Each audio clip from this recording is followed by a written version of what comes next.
তাহলে গাইস, তোমরা সবাই শুনেছো নিশ্চয়ই দীঘায় নতুন জগন্নাথ মন্দিরের উপস্থাপন হয়েছে।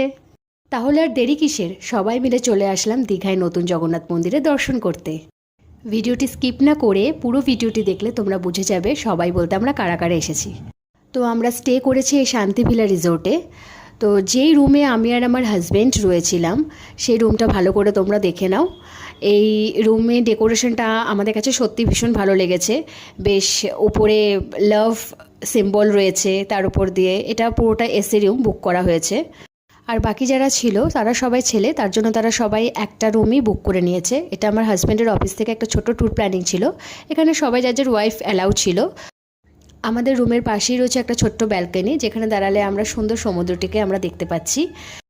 তো সন্ধ্যাবেলা আমরা রেডি হয়ে গেছি বেরোনোর জন্য। আমি আর আমার বরই যাচ্ছি শুধু, তার কারণ ওরা কেউ বেরোচ্ছে না, একটু টায়ার্ড রয়েছে। তাই এই যে টাইমে আমরা বেরিয়েছি, তো এখন গিয়ে আমরা জগন্নাথ মন্দির দর্শন করতে যাচ্ছি। এই গেট নাম্বার 6 এখান দিয়ে এন্ট্রি করতে হবে। কিন্তু ফার্স্ট অফ অল সবার প্রথমে হচ্ছে জুতো রাখতে হবে। জুতো রাখার জায়গা আছে, ওটা আমি ভিডিওটা করতে পারিনি বলে জুতো রাখার কোথায় পজিশনটা ওটা দিতে পারিনি।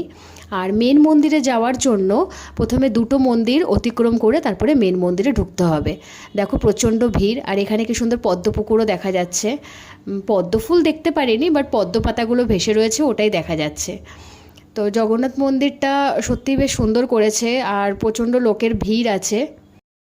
তো আমি চাইবো যারা যারা এখনও তোমরা এখানে আসোনি দীঘায় নতুন জগন্নাথ মন্দির দেখতে, তো সময় বের করে তোমরা সবাই মিলে চলে আসো। আশা করি তোমাদের সবার খুব ভালো লাগবে। তো এখান থেকে জগন্নাথ মন্দির দর্শন করে আমি আর আমার বর চলে গেলাম একটা রেস্টুরেন্টে খাওয়া দাওয়া করতে। রেস্টুরেন্টের নাম হচ্ছে ভরপেট। ওখানে খাওয়া দাওয়া করে তারপরে আমরা দুজন চলে গেলাম নিউ দীঘায়। তো ওখানে গিয়ে আমরা কিছুক্ষণ সময় কাটালাম। এই শর্ট ট্রিপটি 2 দিনের ছিল। তোমাদের সাথে শর্ট ট্রিপটি শেয়ার করে আমার খুব ভালো লাগলো, আশা করি তোমাদেরও খুব ভালো লাগবে।